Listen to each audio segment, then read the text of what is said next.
הבאנו שלום, הבאנו שלום, הבאנו שלום.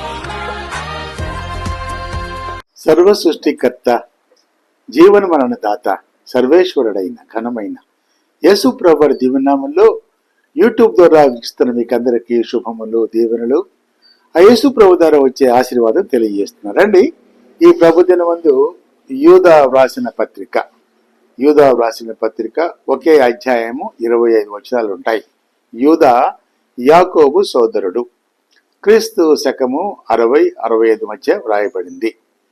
ఇదేంటంటే దీనిలో నిజమైన శిష్యుని గుణాలు రాయబడ్డాయి. ఒకే అధ్యాయం ఉంది, శ్రేష్టమైన. ఒక మాటలో చెప్పాలంటే 24-25 వచనాలు బైబిల్ గ్రంథానికి సారాంశంగా the synopsis of the whole Bible లా కనపడుతుంది.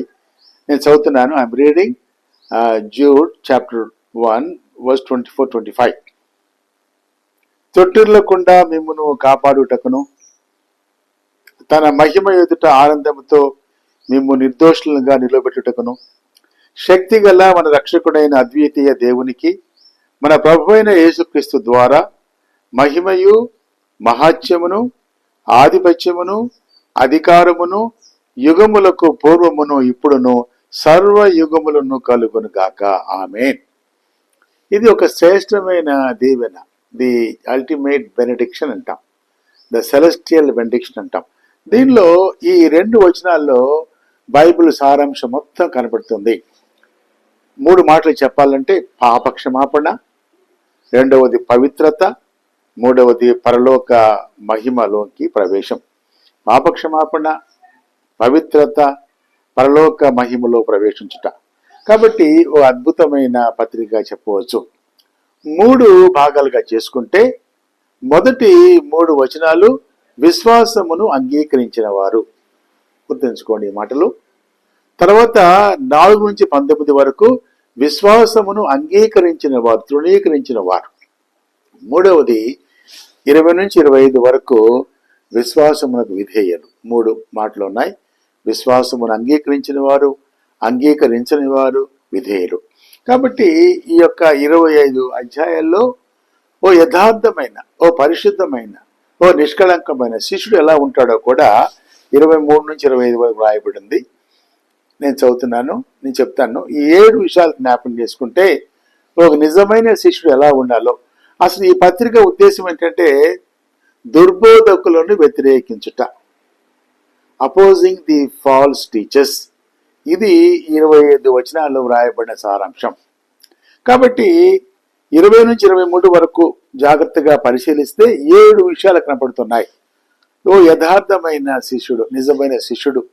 ఒకవేళ నీవు వాక్యం వింటున్న నీవు యేసు ప్రభు యొక్క నిజమైన శిష్యుడుగా ఉంటే ఈ 7 గుణాలు, సుగుణాలు నీలో ఉన్నాయో లేదో పరిశీలించుకొని, బేరీజు వేసుకొని, జీవితాన్ని సరిచేసుకొని ఆయనకు ఇష్టలైన శిష్యులుగా మార్చబడాలి. అలాంటి మహాకృప ఆ దేవాది దేవుడు, ఆ సర్వేశ్వరుడు, ఆ యేసు ప్రభు దయచేయను గాక. ఒకటి ఏంటంటే ఆత్మీయంగా తమ్మును తాము బలపరుచుకొనుట. నెంబర్ 1. నిజమైన శిష్యుడు ఎలా ఉంటాడంటే ఆత్మీయంగా తమ్మును తాము బలపరుచుకునేవాడిగా ఉంటాడు. నెంబర్ 1. 2వది ఏంటంటే పరిశుద్ధాత్మలో ప్రార్థన చేసేవాడిగా ఉంటాడు. Praying in the Holy Spirit అంటే ఏంటంటే పరిశుద్ధాత్మ నింపబడిన వాడిగా, యేసు ప్రభు వారు నింపబడిన వాడిగా, యేసు ప్రభు శక్తి పొందినవాడిగా పరిశుద్ధమైన జీవితం జీవిస్తూ పరిశుద్ధాత్మలో ప్రార్థించుట 2వది. 3వ విషయం ఏంటంటే దేవుని ప్రేమలో నిలుచుట. ఓ నిజమైన శిష్యుడిగా ఉండవలసిన 3వ గుణం ఏంటంటే దేవుని ప్రేమలో నిలుచుట. తర్వాత 4వది ఏంటంటే క్రీస్తు రాకడను ప్రేమతో ఎదురు చూచుట. అందుకే 2 మాటలు అంటాం కదా, మనము సిద్ధంగా ఉండాలి, ఇతరులను సిద్ధపరచాలి. కాబట్టి 4వది ఏంటంటే క్రీస్తు రాకడ, ప్రభువారి 2వ రాకడ, మధ్యాకాశంలో ప్రభువారు వస్తారు. కాబట్టి దాన్ని ప్రేమతో, ఆశతో, నిరీక్షణతో ఎదురు చూసేవారుగా ఉండాలి. తర్వాత 5వది ఏంటంటే నశించు వారి పట్ల ప్రేమ కలిగి, అక్కర కలిగి జీవించాలి. మన పక్కన ఎంతో మంది ఉంటారు, యేసు ప్రభు అంటే తెలియని వారు ఎంతో మంది ఉంటారు. అలాంటి వారికి రక్షణ సువార్త ప్రకటించడానికి ముందుగానే మార్చబడిన నీ జీవితం ద్వారా వారిని ఆకర్షించుకుని ప్రభావితం చేయాలి. మన జీవితమే ఓ తెరిచిన పుస్తకంలాగా ఉండాలి. కాబట్టి నశించు వారిని ప్రేమించుట, నశించు వారి పట్ల ప్రేమను చూపించుట. ఆరోది ఏంటంటే పాపంలో జీవిస్తున్న వారిని, అంటే పాప జీవితంలో ఉన్నవారిని పరిశుద్ధుడైన యేసు ప్రభు చెంతకు నడిపించాలి. వారి రక్షణ కొరకు ప్రార్థించాలి, అక్కర కలిగి ఉండాలి. ఇది 6వ లక్షణంగా ఉంటుంది. 7వది ఏంటంటే వారి పాపమును అసహించుకోకూడదు, వారి జీవితాలను అసహించుకోకూడదు. వారిని పరిశుద్ధులుగా జీవించడానికి పరిశ్రమించాలి, మనం పని చేయాలి, ప్రార్థించాలి, దాని కొరకు పాటుపడాలి. అందుకే అంటాడు, ఒక మాట అంటాడు కదా, 21, 22 చూస్తూ ఉంటే ఒక మాట అంటున్నాడు కదా, విశ్వసించు అతి పరిశుద్ధమైన దాని మీద మిమ్మును వీరు కట్టుకొనుచు పరిశుద్ధాత్మలో ప్రార్థన చేయొచ్చు, నిత్య జీవార్థమైన మన ప్రభువుకు యేసు క్రీస్తు కనికరము కొరకు కనిపెట్టుచు దేవుని ప్రేమలో నిల్చున్నట్లు కాచుకొని ఉండుడి అంటున్నాడు. సందేహపడువారి మీద కనికరము చూపుడి. ఎంత మంచి మాట అండి. సందేహపడే వారి మీద విమర్శిస్తూ, నీ భాష వారికి అర్థం కాకుండా, నీ మాటలు వారికి అర్థం కాకుండా అవమానకరంగా మాట్లాడకూడదు. ఎందుకంటే సందేహపడు వారి మీద కనికరం చూపించాలి.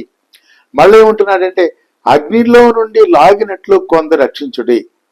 కాబట్టి ఒకవేళ ఎవరైనా సరే నీ బంధువుల్లో, నీ ప్రియుల్లో, నీ స్నేహితుల్లో యేసు ప్రభు తెలియకుండా, అవగాహన లేకుండా, మరి ప్రార్థనా జీవితం లేకుండా, అసలు నీవు నమ్మే సిద్ధాంతాలు వారికి తెలియకుండా ఉంటే వారికి ప్రేమతో బోధించాలి. వారిని రక్షించడానికి నీ జీవిత కాలము పాటుపడాలి. అది ఈ భావం యొక్క ఉద్దేశం. ఇంకేముంటాడంటే ఇంకో మాట అంటాడు, శరీర సంబంధమైన వారి అపవిత్ర ప్రవర్తనకు ఏమాత్రము నొప్పుకొనక దానిని అసహించుకొనుచు భయముతో కొందరిని కరుణించు. ఈ భావం ఏంటంటే ఒకవేళ యేసు ప్రభు తెలియకుండా ఎవరైతే ఉన్నారో వారిని అసహించుకోకుండా, వారి జీవిత విధానాన్ని అసహించుకోకుండా, వారిని ప్రేమిస్తూ, లాలిస్తూ, వారికి నీవు పొందిన రక్షణానందాన్ని వారికి వివరిస్తూ, నీ జీవితం ద్వారా వారికి అర్థమయ్యేలాగా జీవిస్తూ, బైబిల్ గ్రంథం అర్థం కాకపోవచ్చు కానీ మార్పు చెందిన నా జీవితం అర్థమవుతుంది అని అంటాడు. ఈ మాట కొందరిని కరుణించుడి కదండి. కాబట్టి ఈ పత్రిక ఏంటంటే విశ్వాసము అంగీకరించిన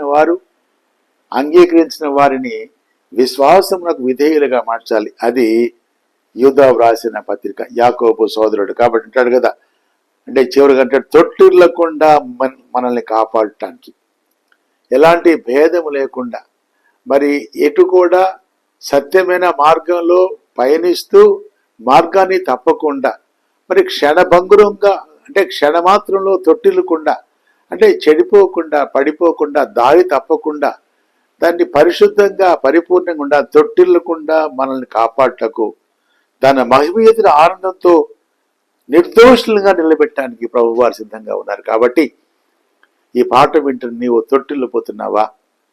జీవితంలో దోషిగా ఉన్నావా, నిర్దోషిగా ఉన్నావా? వాక్యం అంటుంది నీవు నిర్దోషి. ఎందుకంటే నా పాపములు మొత్తం కూడా యేసు ప్రభువు సిలువలో భరించాడు, సహించాడు, క్షమించాడు కదండి.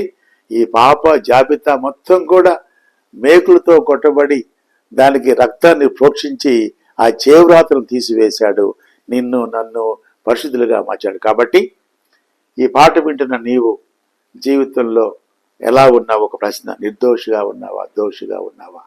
ప్రభు అంటున్నాడు, నీ దోషములు, పాపములు, రుణములు అన్ని కూడా తీసివేశాడు. కాబట్టి ప్రభువు నమ్ముకుందాం. అలాంటి మహాకృప అంటే ఒక యథార్థమైన నిజమైన శిష్యునిగా ఈ లోకయాత్రలో జీవించాలని ప్రభు పక్షంగా బ్రతిమాలుడుతున్నాను. దేవుడు మనలను దీవించును గాక. ప్రార్థన చేసుకుంటాం. అత్యంత మహాకృపగల తండ్రి, మా ప్రేమ గల నాయన ప్రభువా, యథార్థమైన శిష్యుడు ఎలా ఉండాలో 7 మాటలు చెప్పారు ప్రభువా, 7 గుణాలు తండ్రి. 25 అధ్యాయాల్లో విశ్వాసమును అంగీకరించిన వారు విధేయులు. కాబట్టి విశ్వాసమును నిన్ను అంగీకరించిన వారిగా, మా జీవిత యాత్రలో నమ్మకమైన వారిగా, తండ్రి మా జీవిత ప్రయాణంలో తొట్టిల్లకుండా, మా జీవిత ప్రయాణంలో పడిపోకుండా, చెడిపోకుండా, దారి తప్పకుండా పరిశుద్ధులుగా, నిర్దోషులుగా జీవించాలని పరిశుద్ధాత్మ దేవుని కృప నాపై, మాపై, వాక్యం వింటున్న ప్రతి వారిపై కృంభరించుమని వందనాలు తెలియజేస్తూ మమ్ములను, మా సంఘాలను, మా బిడ్డలను దీవించుమని స్తుతి, మహిమ, ఘనత, ప్రభావములు మీకు ఆరోపించుకుంటూ యేసు ప్రభు నామములో ప్రార్థించి అడిగి వేడుకొంచున్నాం తండ్రి. ఆమేన్, ఆమేన్, ఆమేన్. తండ్రి, కుమార పరిశుద్ధాత్మ దేవుని సన్నిధి, సహాయము, స్వస్థత, సమాధానము, సంతోషము, సమృద్ధి మనకు, మన బిడ్డలకు, ప్రభు బిడ్డలకు మన జీవితకాల పర్యంతము తోడైండును గాక. Amen. Shalom and blessing to you all. దేవుడు మనల్ని దీవించును గాక. ఆమేన్.